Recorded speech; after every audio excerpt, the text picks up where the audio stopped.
Hello guys, Steven Ducks here. Welcome to this video. So today we're gonna take a look at my profits throughout this year. And I haven't posted any, I would say, profits since beginning of this year because I feel I was not very disciplined. So let's take a look at my TradeZero account statements from January to August. Let's go over some of the tickers, giving, I would say, my personal thoughts about the overall market this year, some of the mistakes that I personally made. So hopefully I can get some conclusions for you guys to be able to avoid the mistakes that I made. So let's get into the video. All right, let's take a look at the overall this year. You can see in 2023, January it was 100,000, February was 40,000. I remember during February, we do not have that many plays, but in January, we do have tons of play. That's definitely profitable. I think I did okay on March, and there's tons of play in May, which I missed tons of opportunities. It was 350,000 in March, and I lost 164,000 in April, which that was TOP and MEGL. And I did not manage my risk very well, so that's a big mistake by me. During May, I think I did okay. Then June or July, there were tons of play, but I also made several mistakes. In July, there's not many plays, but in June, there were play and I made mistakes. In August, I think I did okay. Let's take a look at the symbols that I made money on and I lost money on. So the first one, AURC, BMR, do you remember this one? I do believe it's a gap through resistance. BURU, I think, was also a gap through resistance. BMR was a bounce short, I think. No, this one was a gap up short, sorry.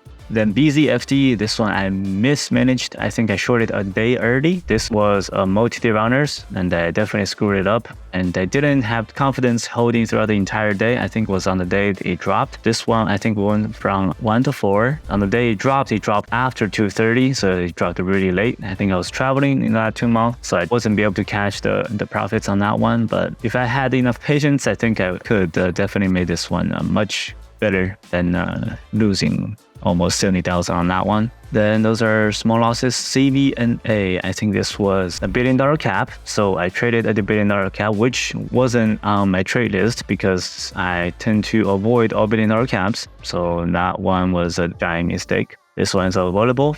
The BCFD is definitely avoidable.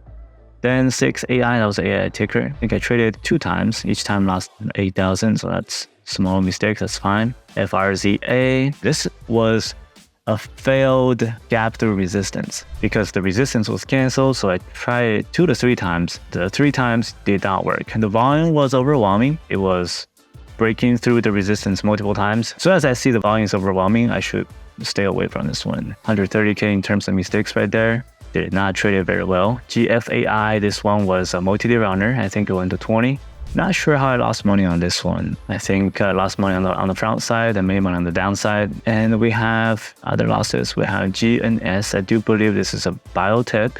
Shouldn't be trading biotechs. That's another losses can be avoidable. GSIT, this one went to 7, gap down and went to 7 again and dropped around 330-ish. The same, shorted too early. I keep running into those stickers that trades very crowded on intraday. I should just close my platform and walk away. And those are 200 mistakes. That's fixable. Then we have big loss on MEGL. This one, I'll be honest, also crowded, traded on the crowded days, traded around 100 mini shares, sized in while the stock was crowded and it's on its weaknesses. So that's a big mistake by me. I was thinking that MEGL is the sympathy play of TOP. When TOP was spiking, MEGL wasn't moving. So that means the chart itself is very bearish because the main play is going up and the sympathy play should be going up, but it's going sideways. And it had a 1 hour or half an hour delay. So I piled in on the short side and I can see, cut my losses, lost 150K on that one.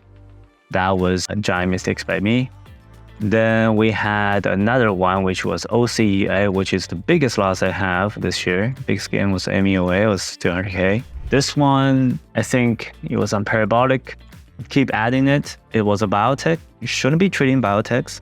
Also, MBTX, also another biotech IPO. You can see the next biggest loss was PACW. This one was a banking stock, I think. $1 billion cap also.